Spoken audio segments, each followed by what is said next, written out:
রাহমাতাল লিল আলামিনের মার উপরে উইরা গেলে বেয়াদবি হবে। আমিনা বলেন সকল পাখিরা আমার দুই পাশে গুইরা যায়, আমি আমেনাকে সালাম জানাইয়া যায়। কি আশ্চর্য! আমিনা বলেন আচ্ছা কি আমি সন্তানের মা হব, আমার তো এমন কোনো অনুভব হয় না। আমিনা কয় একদিন গভীর রাত্রে নিরিবিলি বসে আমি দেখতেছিলাম পেটে সন্তান আছে কিনা। কয় খালি বলে সন্তানের মা হব, কই আমি তো কোনো অনুভব করি না, বোঝা না, ভারী না, বড় না, ব্যাপারটা কি? একদিন লক্ষ্য করে পেটের দিকে তাকাইয়া দেখি পেটের ভিতর থেকে একটা নূরের জ্যোতি বাহির হইতেছে। আল্লাহু আকবার! এমন কড়া নূরের জ্যোতি যার দিকে আমি আমেনা চাইয়াই থাকতে পারি না। তখন থেকে মা আমেনা টেনশন করতেছেন, কবে জানি সন্তান ভূমিষ্ঠ হয়, কবে জানি সন্তান আসে, কবে জানি আমার সন্তান দুনিয়ার তার শিবানে। আমি কাকে বলবো? নাই আমার কেউ অসহায়। আমি চোখের পানি ছেড়ে দিলে আব্দুল মুত্তালিব ডেকে ডেকে বলেন, বৌমা আমেনা তুমি কিসের ব্যথায় কান্দো?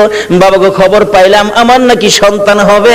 ও বাবা, আমার যে কেউ নাই, কে আমার পাশে থাকবে? সঙ্গে সঙ্গে আব্দুল মুত্তালিব নিজের দাসী উম্মে আইমানকে পাঠাইয়া দিলেন, আমেনার সাথে সাথে থাকো। আবু লাহাবের দাসী সুয়াইবাকে ডেকে বললেন, তুমি পাশে পাশে থাকো, আমেনাকে তোমরা সবাই দেখে দেখে রাখবা যাতে কোনো বিপদ না হয়। যেদিন মক্কা নগরী নবীর আগমনে খুশিতে নাচতেছিল, আল্লাহু আকবার, পশু পাখিরা একজনের কানে আরেকজনের খবর দিতেছিল, আজকে বলে রাহমাতাল লিল আলামিন দুনিয়ার জমিনে আসবে। এই খবরে মক্কা নগর, বালুর কণা, এমনকি খানায়ে কাবা পর্যন্ত খুশিতে নাচতেছিল, আল্লাহু আকবার। আব্দুল মুত্তালিব বলেন, আমি ওই দিন সন্ধ্যার সময় খানায়ে কাবার দরজার পাশে বসে বসে কাঁদতেছিলাম, ও খানায়ে কাবার মালিক, আমার বৌমা আমেনা অসহায়, সন্তান হবে, তুমি কিন্তু আমার বৌমাকে সাহায্য করো। এইভাবে কাঁদতে কাঁদতে কাঁদতে কাঁদতে রাত্র যখন 2টা 2:30 বাজে গেছে, হঠাৎ করে দেখি আকাশে বিকট শব্দ হয়েছে। তাকাইয়া দেখি আকাশের দরজা খানি খুলে গেছে, চারদিক এই দরজাখানি সাজানো হয়েছে, আল্লাহু আকবার, সুন্দর করে সাজানো হয়েছে। তার সাথে সাথে দেখি 3 থেকে 4 জন মহিলা ডান হাতে নূরের বাতি লইয়া জান্নাতি সুন্দর শাড়ি পরে পাখির মতো উইরা উইরা আসতেছে। আব্দুল মুত্তালিব বলেন, আমি শুনি তারা আসতেছে আর বলতেছে একজন আরেকজনকে, চলো আমরা আমেনার ঘরে যাই, আজকে রাহমাতাল লিল আলামিন দুনিয়ার জমিনে আসবে, আজকে মুহাম্মাদুর রাসূলুল্লাহ দুনিয়ার জমিনে আসবে। আব্দুল মুত্তালিব বলেন, আমেনা রে, আমার নাতি হবে রে, যার খবর আকাশের মধ্যে পেয়েছি। জোরে জোরে কন্যা সুবহানাল্লাহ। বলুন, আকাশের যে নবীর নামের উচ্চারণ হয়, এই নামটা কি দুনিয়ার কেউ রাখছে? কে রাখছে? আল্লাহ। আরে জোরে কোন কে রাখছে? আল্লাহ। এখানে কত সুন্দর করে নামটা রাখছে। নিজের নাম লা ইলাহা ইল্লাল্লাহ, আর বন্ধুর নামটা দিলেন মুহাম্মাদুর রাসূলুল্লাহ। নিজের নামের মধ্যে আরবি 12টা অক্ষর আছে, আবার বন্ধুর নামের মধ্যেও আরবি 12টা অক্ষর। নিজের নামের 12 অক্ষরে কোনো নক্তা নাই, কোনো ভেজাল নাই, বন্ধুর নামের 12 অক্ষরে কোনো নক্তা নাই, কোনো ভেজাল নাই। আল্লাহ বলেন, আমিও ভেজাল মুক্ত, আমার বন্ধুও ভেজাল মুক্ত। আমি আল্লাহর ওয়াহদানিয়াতের মধ্যে কোনো শরীক নাই, আমার নবীর রিসালাতের মধ্যে কোনো শরীক নাই, আল্লাহু আকবার।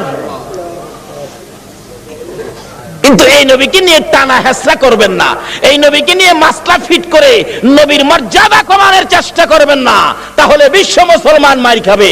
যতদিন পর্যন্ত নবীর পক্ষে এসে নবীর শান ও মান না বাড়াবেন, বিশ্বের মুসলমানের মান শান আমার আল্লাহ বাড়াবে না। যাই হোক, তাওরাত, জাবুর, ইনজিল কিতাবে আমার নবী যে আসবে খবর আছে কিনা বলুন তো? কিভাবে আসেন? আসুন, নবীজি আসতেছে আব্দুল্লাহর কপালে, নবীজির নূরে মুহাম্মাদি সাল্লাল্লাহু আলাইহি সাল্লাম আব্দুল্লাহর কপালে। আব্দুল্লাহর বয়স 9। বলুন বয়স কত? 9। আরো জোরে কোন? 9 বয়সের মধ্যেই তো সমস্ত খেলা, আরে 9 মধ্যেই তো জয়। ইসমাইলের বয়স 9, গলায় ছুরি আইছে, এবার আব্দুল্লাহর বয়স 9, গলায় ছুরি আইছে। কিন্তু আব্দুল্লাহও বেঁচে গেল ছুরির থেকে, ইসমাইলও বেঁচে গেল ছুরির থেকে। বলুন তো কার উসিলায় বাঁচছে? সব বিপদ থেকে বাঁচছে আমার নবী। নবীর উসিলায়, কিন্তু আমরা যে বাঁচতে পারতেছি না, তাহলে বোঝা গেল আমরা সেই নবীকে চিনতে পারতেছি না। ঠিক। নবীরে চিনছে গো জংলার হরিণী, সুবহানাল্লাহ। মদিনার ঘটনা বলছি, শিকারী দুই পাহাড়ের মাঝখানে সুতার জাল ফিট করছে। জাল, মাছ মারে না জাল দিয়া? না, সুতরাং পানির থেকে তো মাছ মারে জাল দিয়া। শিকারী দুই পাহাড়ের মাঝখানে সুতার জাল ফিট করছে হরিণ ধরার জন্য। সুতার জাল, কিতাবে লিখছে জাল ফিট করছে। গাছ গাছলার মধ্যে লাঠি দিয়া বাইরে যাইতেছে, দাও ধাক্কা দিতেছে। হরিণ থাকলে দৌড় দিবে নিরিবিলি রাস্তা দিয়ে, এমনি তো সুতার জালে আটকা পড়ে যাবে। এভাবে লাঠি দিয়া বাইরে যাইতেছে বাবলা কাটার জংলার মধ্যে। এক হরিণী এই জংলার থেকে জীবন বাঁচানোর জন্য দৌড় দিয়ে সুতার জালের মধ্যে পেঁচ খায়া গেছে। শিকারী দৌড়ায় যাইয়া ভালো করে পেঁচাইয়া বিরাট বড় হরিণ কাঁধে করে আনা যায় না, কিতাব লেখে শেষরাইয়া আনতেছে। হরিণী তার বাসায় কান্দে আর ডাকে, শিকারী রে তোর পায়ে দড়ি রে শিকারী, আমারে ছাইরা দে, আমার ছোট্ট দুইটা বাচ্চা অনাহারে মারা যায়। এতটা কান্দে রে শিকারী, শোনে না। একটা গাছের গোড়ায় নিয়ে এই পেঁচানো হরিণ জাল সহ বাইদা শিকারী একটু দূরে চলে গেলে এই পথ দিয়ে আসতেছে রাহমাতাল লিল আলামিন। সকল প্রাণী দুঃখ আমার নবী বুঝতেন কিনা বলুন? শুধু এটাই শেষ নয়, নবীর জীবনী সাহাবীদেরকে নিয়ে নবী আলোচনায় বসলেন। এমন সময় একটা দোয়েল পাখি দৌড়ায়া এসে নবীর সামনে বসে গেছে। সাহাবীরা কয়, হুজুর দোয়েল পাখি মানুষের কাছে, পাখি তো মানুষ দেখলে পালায়। রাসূল বলেন তার মনে কোনো দুঃখ আছে, তোমরা চুপ থাকো। একটু পরে আরেকটা বাজ পাখি পাশে বসে গেছে। হুজুর একটা বাজ পাখি আইছে, তারও কোনো দুঃখ আছে, তোমরা বসো। রাসূল জিগায়, দোয়েল পাখি কি দুঃখ তোমার? দোয়েল পাখিটা কাতর সুরে বলতেছে, হুজুর এই বাজ পাখিটা আমার সারাদিন যাবত দৌড়াইতেছে, ধরতে পারলে আমার কলিজাটা খুইলা খাবে। আল্লাহর নবী গো, এই বাজ পাখিটা আমারে খাইবার জন্য দৌড়াইতেছে, হুজুর আমার এটা মনে বড় দুঃখ। কয় কি তোমারে খাওয়ার লেগে দৌড়াইতেছে? এই বাজ পাখি তুমি? হুজুর সন্ধ্যার সময় গাছের ডালে বইছি, পেটে খিদা, এই খিদা নিয়ে সারাদিন এটারে দৌড়াইতেছে, হুজুর দরতাল্লা আমি খাই আমার কলিজাটা ঠান্ডা করুম হুজুর। রাসূল দেখে সমস্যা কাউর চেয়ে কাউর কম না। আমার নবী ডাকতেছে, দোয়েল পাখি আয় আয়, তোরে খাইতে চাইতেছে, আয় দিকে আয়। হাতের মধ্যে নিয়ে নবীজি আদর করে বলে দিলেন, যাও যাও তুমি চলে যাও। দোয়েল পাখি চলে গেছে। বাজ পাখি কয় খাইছে, দোয়েল ছেড়ে দিছে আমারে সাইজ করব। নবীজি ডাকে, দোয়েল পাখি তুমি চলে গেছো? বাজ পাখি জি আসো। হুজুর হ্যাঁ সাইরা দেন, আমি খাইতাম না।